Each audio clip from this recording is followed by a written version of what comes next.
crossroads. The other is an article that is about to be published in the journal Open Economics entitled, Cite This Economics Paper, It's Time for the House of Cards to Fall Down.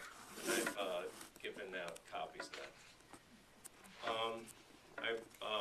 My paper here, however, does add many new ideas to the topic at hand. And so I'm regarding it as a separate paper that I'll be submitting to the ECCSSA journal.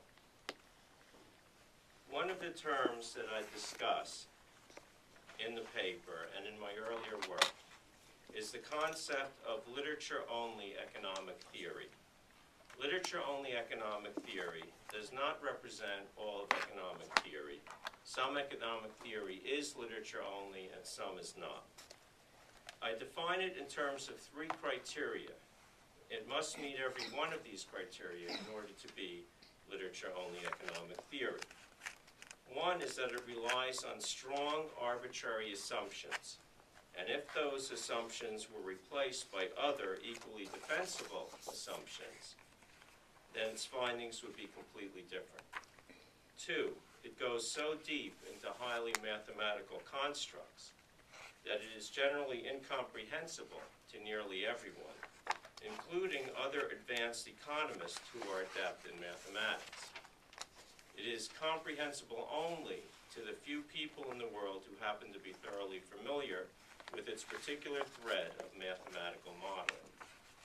And 3, literature-only economic theory will never see the light of day in any textbook or classroom lecture, and will never be put to any practical use.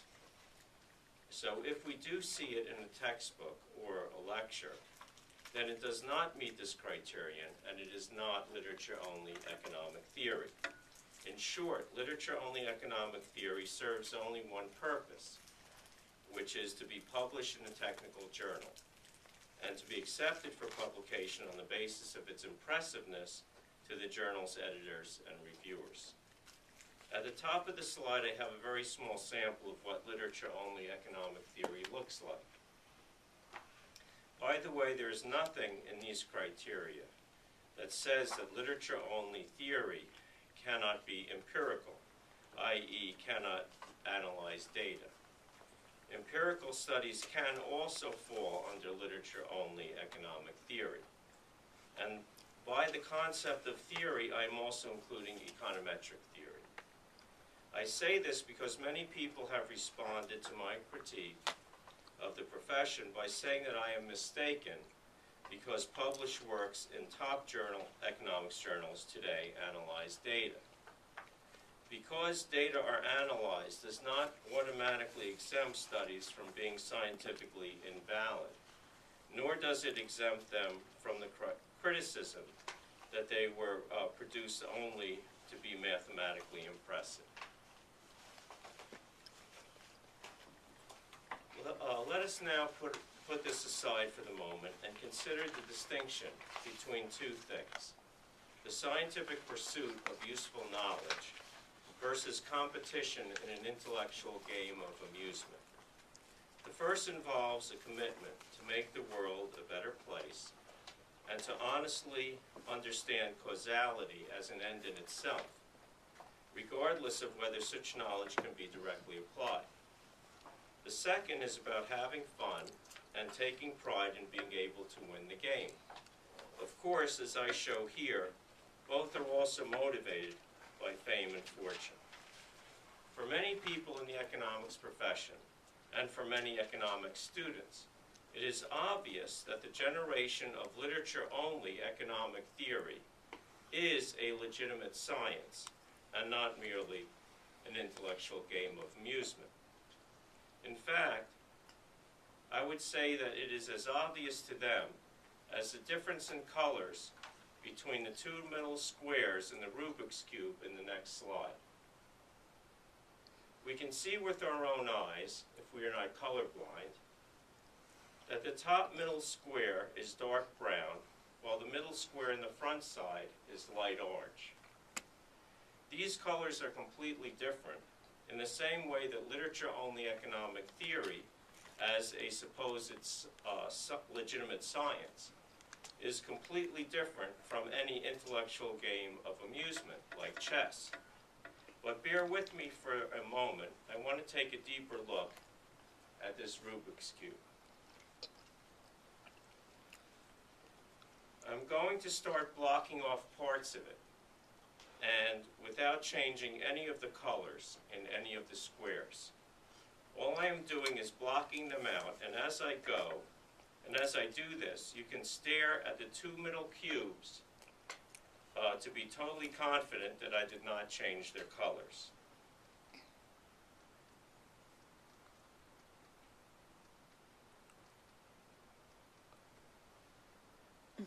We just witnessed a fantastic illusion, optical illusion. The colors we see, or the colors we may think we see, depend enormously on the colors of whatever surrounds them.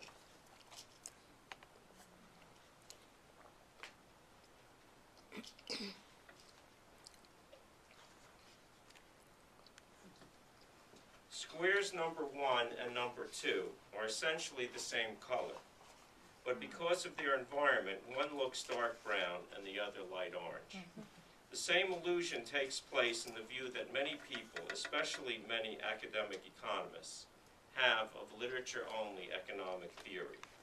When we deeply examine precisely what literature-only economic theory is and how it is produced, and compare it to an intellectual game of amusement, we will indeed see no difference between them. But why then does literature-only economic theory appear to the casual observer to be a legitimate science? Because it is surrounded by things that make it look like a legitimate science, such as its esoteric mathematical models, the research grants it receives from science and research foundations, the fact that university economics departments stand behind it, and that technical journals in economics publish it. Likewise, we see that leadership positions in our society are often offered to the champions of this intellectual game, with media coverage of what those champions of the game have to say about economics.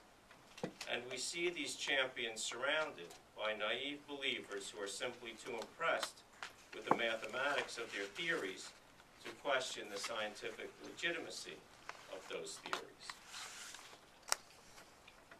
For about 40 years, I have known a very famous joke about economic theory that I must have heard at least a dozen times. It is about the economist who is looking on the ground for keys that she has lost. A passerby asks her, what is she doing? And she says, I'm looking for my lost car keys. I heard them fall out of my pocket while I was walking through the dark alley about a block from here. And the passerby then asks, wait a minute, if you lost your keys in the alley, why are you looking for them here under the lamppost?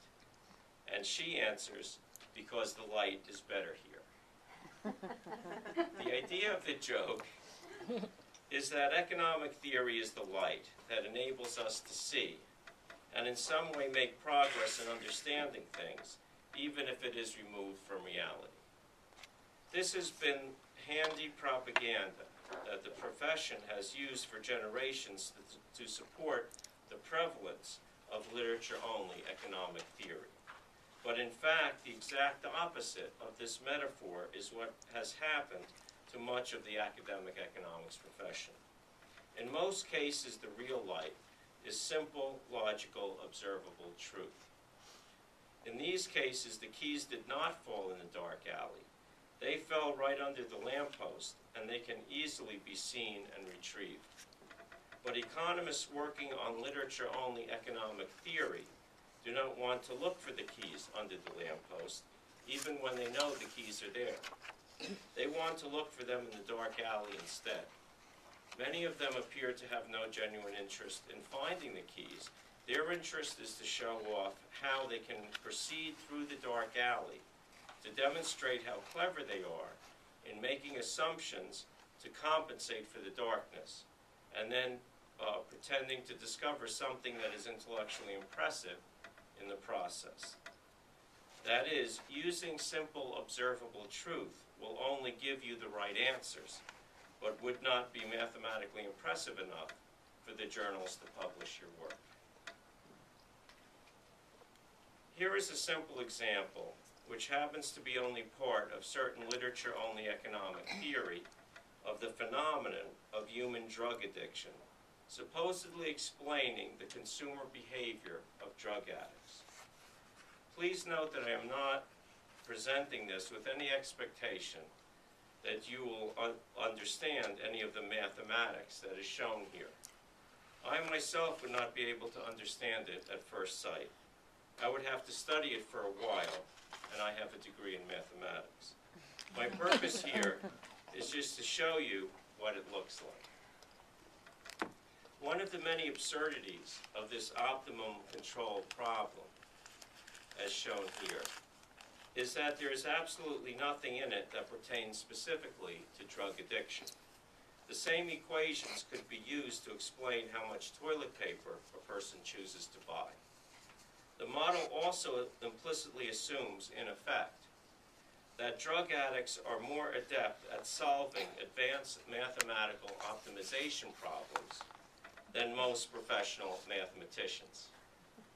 This begs the absurd question of why these drug addicts are assumed to have so little income when they could simply work as well-paid mathematics professors, given their assumed abilities at solving advanced optimization problems. Contrast this to what neuroscientists do to understand the behavior of drug addicts. Without going into any details about this figure, we can automatically see that the perspective is completely different. This is because neuroscience research, like any legitimate science, is focused on understanding causality as it actually occurs in the real world. It is not focused on impressing readers and peer reviewers with esoteric mathematical models in order to get the work published in a high-ranking journal, or for the ultimate purpose of getting tenure or a full professorship or a grant, etc. Let me now clarify that what I am saying here is not a criticism of economic theory itself. Economic theory like the Slutsky equation or the Heckscher-Ohlin model or the Lancaster-Lipsey theory of second best, etc., are exactly what makes economics economics. The problem is not with abstraction. The problem is with relevance. Economic theory must be relevant to understanding the real world or to having real-world applications. But does anyone else agree with any of this? Well, as it happens, there are some other nutcases like me who have been vocal about the same issue, especially after the Great Recession hit in 2008. Here is one of them, a guy named Joseph Stiglitz, who won the Nobel Prize in Economics, chaired the President's Council of Economic Advisors, etc.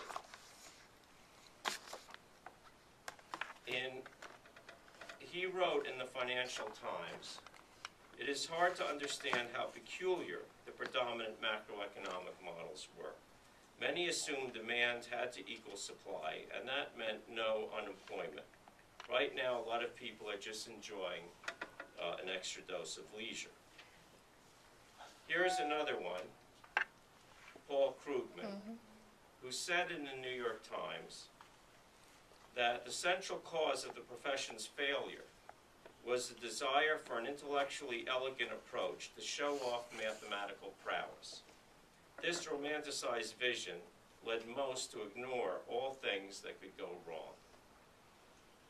While we're at it, here's another one, some guy named Robert Solow. When Congress was investigating the academic economics profession right after the Great Recession, essentially asking, how could you guys let this happen to us? They asked this guy, Bob, to testify. And what did Bob say? Well, he said in so many words in his testimony before Congress, hey, those models that academic economists believe in, well, they stink. They're phony. Then there's this guy, Wladyslaw Leontiev, who happened to have been Robert Solow's dissertation advisor, the Nobel laureate in economics in 1973, founder of input-output analysis, a subfield of economics itself, etc. And when Leontiev was president of the American Economic Association back in 1970, he described literature-only economic theory at that time in his presidential address before the AEA members.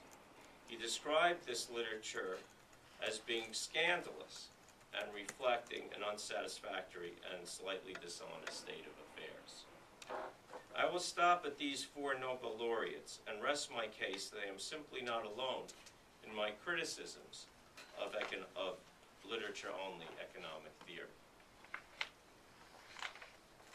But if the profession already realizes that literature-only economic theory is only a game, motivated by self-amusement and the profession's self-imposed obsession to publish in top-ranked journals, then why has the profession allowed it to continue? Well, there are several reasons. First of all, there is a misunderstanding over what makes certain forms of knowledge more valuable than other forms of knowledge. Our impressive, hard-to-understand equations that are proven to be correctly derived on the basis of their mathematical properties, but which have no connection to reality, valuable forms of knowledge. Scientists know the answer to this, and that answer is a resounding no. All scientists and economists alike have a very important job to do, and that is to understand reality, not to impress one another with their prowess in mathematics, as Krugman put it. In addition, there is a Darwinistic survival within the profession of those who lack a strong interest in the pursuit of useful knowledge, but who enjoy the mathematical game playing. Similarly, we have a Darwinistic survival of individuals who are naive admirers of the profession's most prominent leaders.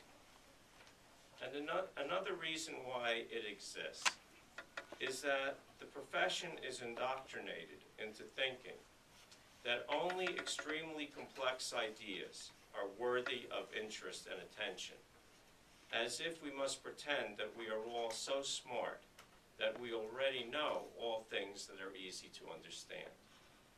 So anything that is as easy to understand as the worthlessness of literature-only economic theory is too simple to be worthy of any thought or discussion among most economics professors. That is, thinking about what is best for the profession is simply not interesting to the profession's leaders, who are focused instead on cranking out their next impressive journal articles. And they look upon the bigger question of whether the economics profession itself is headed in the right direction as a question that is beyond their pay grade, to use a common federal government idiom. The trouble is, if that is the case, then there is no one in the profession who has that pay grade, as if the journals themselves, as inanimate objects, play the highest leadership role in the profession. In my paper, I described the situation as analogous to the profession being inflicted by a virus. The technical journals being the virus that instructs all economics professors to devote all their resources to producing more journal articles, rather than advancing useful knowledge for the benefit of society. One of the main pillars that is holding up this publication curse on the profession is the incredibly convenient and naive view that citation counts rule the world. That is, they determine which journals are superior, and by extension, which research and which researchers are superior. In my current article in the journal Open Economics, I described this obsession with citation counts as, quote, a house of cards, unquote, that is already beginning to fall down, but not fast enough. If this pillar can be removed, then the blind faith that the profession has displayed in publications as a measure of contributions to knowledge can be seriously questioned as well. And this might then lead to productive study of what really is useful knowledge in the field of economics. I am not saying there's a quick fix for this problem, but one thing that I think would help greatly is a new effort for published works to classify their citations according to three categories.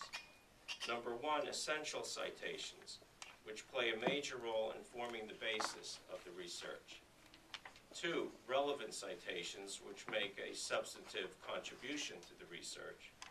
And three, fodder citations, which do not really accomplish anything, except to suggest that a thorough literature review had been done, and to pay homage to prominent economists and prominent journals that could be related only tangentially to the topic. I believe that when these citations are tabulated in this way, we will have a much better understanding of the true level of contributions made by a paper's references. This will likely show that most citations to prominent journals and prominent authors are fodder citations which are not deserving of the recognition that they receive in the profession. Again, this will not cure all of the problems that I mentioned, but I believe it will help. There are many other things that can be done, which I describe in the paper, but this is all I have time to talk about in this presentation. That's it. Thank you. You're one of those people who would say the emperor has no clothes. Yep. Well, that was a pretty good polemic. It reminds me of Jonathan Swift's comments about academic vanity display culture. He identified as the city of Laputa, a floating island that was inhabited by people who were so obsessed with nitpicking vanity displays of knowledge that they actually had to hire servants to walk around after them and hit them over the head when they were getting carried away. There's been a lot of criticism about the utility of scientific publications, not just economic. Can you share much of that concern? I guess one of the issues is that the mark of significance of academic papers, scientific papers, is to the extent to which another paper ever cites them. But in this case, that criterion doesn't apply because apparently these guys are happy to cite each other. Right. So, well, yeah. okay. So there's a lot I can say, but it's funny that you mentioned the emperor's new clothes. I refer to that actually in the book because one of the things about Hans Christian Andersen's fable, which sort of makes it underrated, was the concept that those who would say that the emperor has no clothes are feeble-minded. He was so he wrote this like 150 years ago or something like that. That they were too feeble-minded to see the clothes. And that's exactly what's going on, is that people who write very esoteric papers that only a certain level, not only of mathematics, but familiarity with that mathematics, with that particular model, would you be able to sort of read and understand the paper. And any accusations that, well, the assumptions are arbitrary, so therefore the results are arbitrary, that kind of thing, they're met with the counter-argument, oh, you're just not smart enough to understand the paper. And that's, so its connection to the emperor and his new clothes is actually, deeper than those things. one of the biggest defenses against it has been that, oh, all the other professions do it. And I go into that in the book, that that's not true. That all professions do it to a certain extent, so it's all a matter of degree. But in economics, it's really at a different level, because there's many examples that I give in the book and the paper and everything else. But one example of how it's at a different level, okay, is that I went to a Western Economic Association conference, and the keynote speaker of the presidential, address or whatever of the the second largest economic association of professors in the country, was given by David Card, who was the editor of the American Economic Review. And the presentation itself, the keynote presentation was, I think it was the title, How to Get In. How do you get a paper into the AER, American Economic Review? How do you get published in one of the top-ranking journals? What's the strategy that you should have? And I've attended many, not that many, but a fair amount of other scientific conferences, like AAAS conferences and things like that. You could hear engineers giving presentations, chemists, biologists, any kind of science. I could never even imagine a conference of like medical researchers or chemistry researchers or anything like that, saying, okay, our keynote's going to be how can you get your article in. And the one ingredient, the main ingredient that he spoke to most in that entire presentation was you get your article in because the reviewers of the article, okay, will focus on one thing, and that's how many citations they think your article is going to get. So if you want to write if you have any aspiration to writing a paper in a top-ranked journal, you write a paper that the editors are going to believe is going to be cited the most, and then you'll get it, and that's the world that it's in. You don't have a keynote speaker speaking about economics. There's a lot to talk about in economics. In an economics conference, how the economy is doing, what's the future of the world economy, how do we end global poverty, whatever.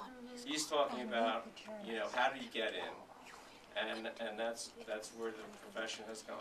Stephen, let me ask you a question. That's fascinating, and I've heard it whispered about it. When I was in grad school, my good colleague at Chicago, we were both, he was in economics and I was in history, and we were writing, and we started off with our lit review, right, and then we present our original research, and his was this mathematics, and I said, well, mine is this long thesis, et cetera, et cetera. But then what we started talking about, and what I'm trying to suss out here, is that in economics, unlike history, where the lit review in both cases is required, does your thesis not have to be new and original, or are economists really rehashing or revamping other people's research? How do you feel, is that what they're doing?